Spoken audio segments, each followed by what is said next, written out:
ఫలించెడి కొమ్మ పాఠ్యభాగము ఆదికాండము 49:22.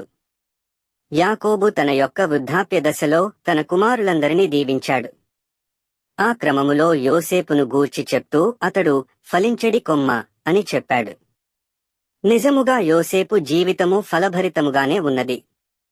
పోతీఫరు ఇంటిలో విచారణకర్తగా ఉన్నాడు. చెరసాలలో ఖైదీలందరూ అతని చేతికప్పగింపబడ్డారు. ఐగుప్తు దేశమంతటి మీద అతడు అధికారిగా నియమించబడ్డాడు. అతడు ఏ స్థలములో ఉన్నా ఫలించిన కొమ్మగానే ఉన్నాడు. కారణం ఏంటి? 1. యోసేపు దేవునితో సహవాసం కలిగి ఉన్నాడు. ఆదికాండము 39:2.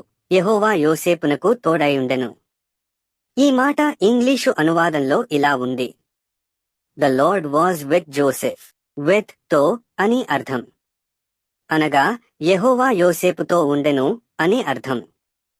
ఏ వ్యక్తి కూడా ఇతరుల ప్రమేయము లేకుండా మరొక వ్యక్తితో కలిసి ఉండలేరు. ఇక్కడ యెహోవా యోసేపుతో ఉన్నాడు అంటే లాజికల్ గా యోసేపు యెహోవాతో ఉన్నాడు అని అర్థం. నిజముగా ఈ స్థితిని యోసేపు జీవితమంతటిలో చూడగలము. అతడు ఏ పని చేసినా ఏమి మాట్లాడినా దేవుడు పదము లేకుండా అతడు మాట్లాడలేదు.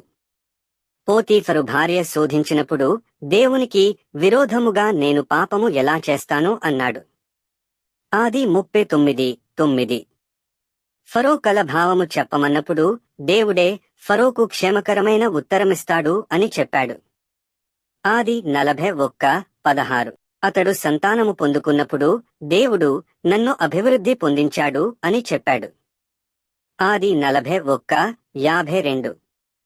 ఇలా ప్రతి అడుగులో దేవుడు అని సంబోధించుట ద్వారా అతడు దేవునితో ఎంత మంచి సహవాసాన్ని కలిగి ఉన్నాడో అర్థం చేసుకోగలం.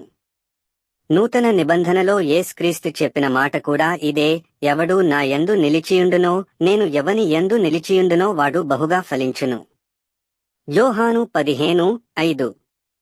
యోసేపు జీవితములో ఇది అక్షర సత్యం. 2. యోసేపు దేవునియందు భయభక్తులు కలిగినవాడు.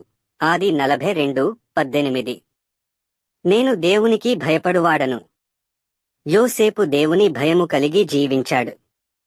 దేవునియందు భయభక్తులు కలిగి జీవించుట అనగా చెడుతనమును అసహించుకొనుట.